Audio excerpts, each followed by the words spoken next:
Over the New Year's Eve weekend, the hit Netflix show Black Mirror aired a very special episode called Bandersnatch, which the key premise had to do with essentially a choose-your-own-adventure narrative.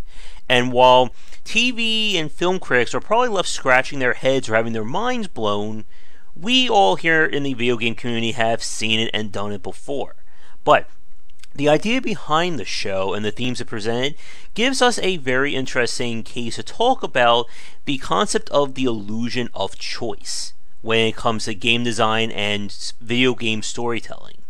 Now, we've spoken about this many times over, but when it comes to a video game, there is an unwritten contract between the developer and the consumer. As the developer, you are creating a set of rules for how this world works, how the game space is experienced, and as a consumer, you have to accept that in order to play the game. And the first part of this illusion of choice is that when it comes from a gameplay perspective, no matter how open the game space is, no matter how many tools and mechanics and systems there are, you are still dealing with fixed choices defined by a developer.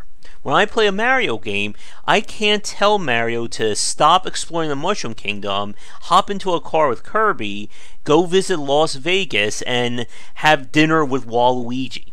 It doesn't happen, although that'll be some very crazy DLC to be sure. But video games are hard-coded. Even procedural or randomly generated games will feature a hard-coded algorithm that defines a space. We've spoke about that before and how there is no such thing as the 100% completely randomly generated game where anything and everything can happen at any moment in time. Now, one other aspect of this has to do with emergent game design.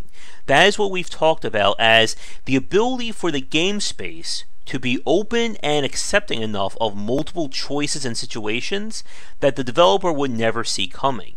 And defining a game like that is very advanced. Like we've said, you need to define basically a very wide but very narrow set of options for the player to make use of. And that is definitely beyond the scope for this video.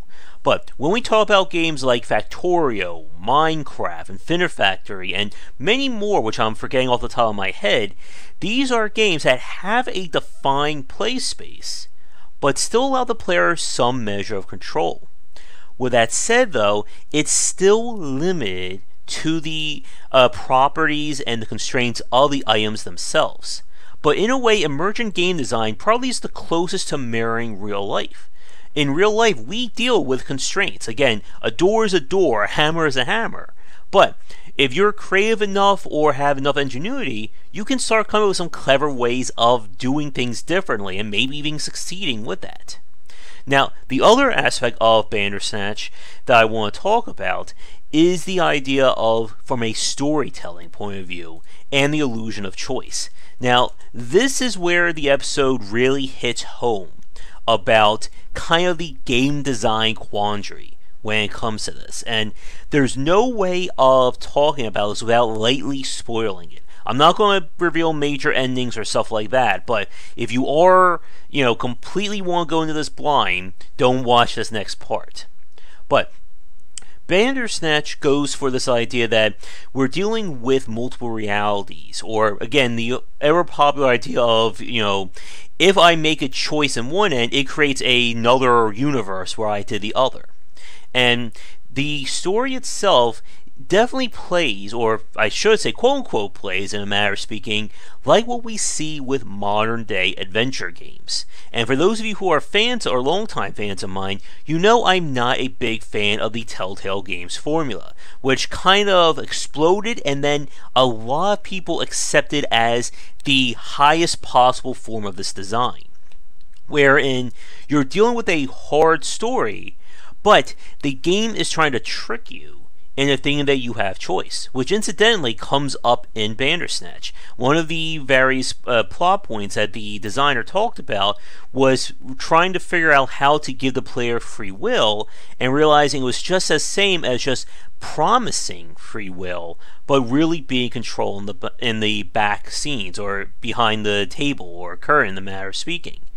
And this is what we saw with Telltale Games. And no matter how many times they said they will remember it, you're still dealing with fixed outcomes. Yes, somebody may be here, or they may be over here, or somebody may not be saying something differently, but the story itself will always play out the same exact way.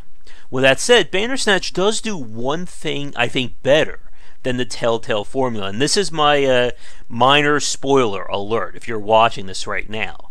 And that is, when you choose a different path, the show itself kind of goes for the main character remembering or understanding that there are multiple realities.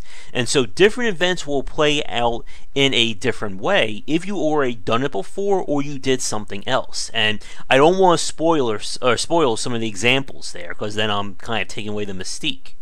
But when it comes to the show and game design storytelling in general, they're always dealing with this idea that you're never really giving the player free will.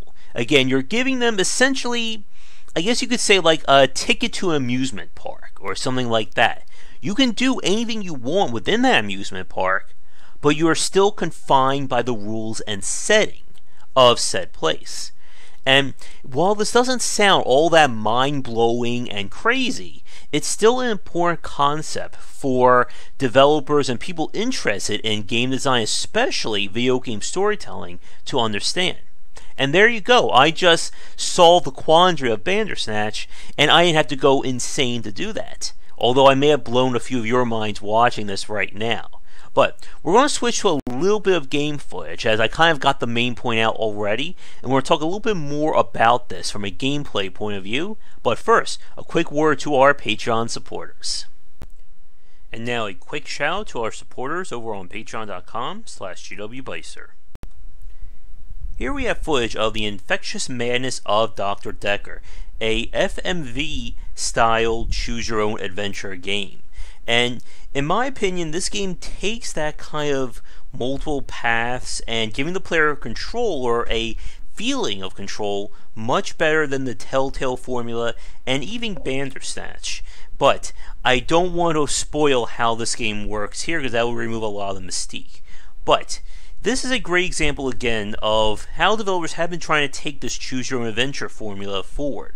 And the developers have released another game, I think it's called the Shape-Shifting Detective, that came out in late 2018 that I haven't played yet.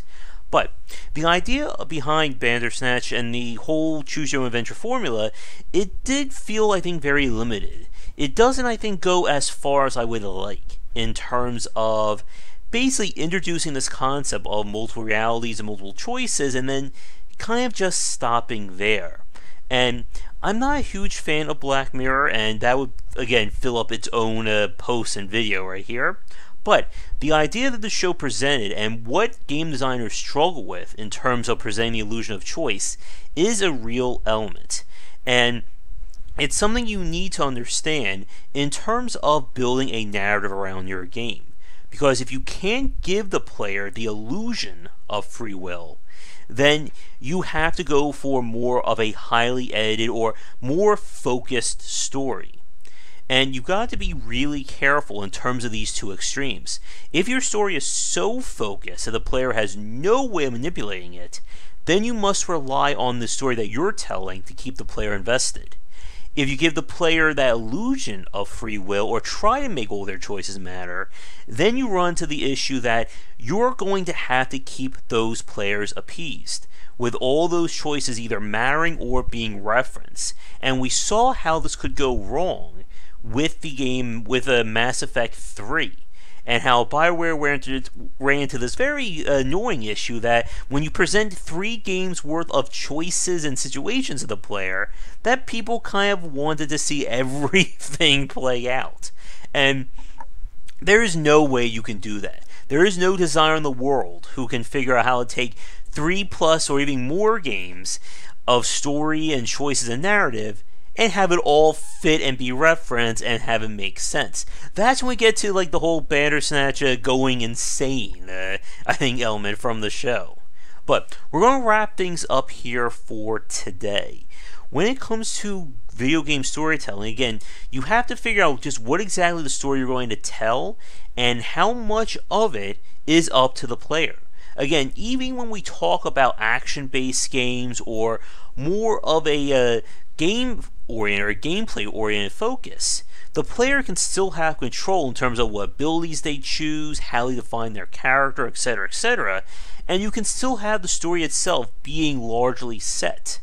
Probably one of the better examples of a game that went with giving the player freedom while still locking him into a larger narrative would be stuff like the Witcher series.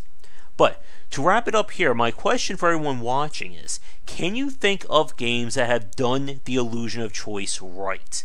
Meaning that the player feels like they are controlling the story and it feels like they are actually participating in it, even if they might not necessarily be doing that.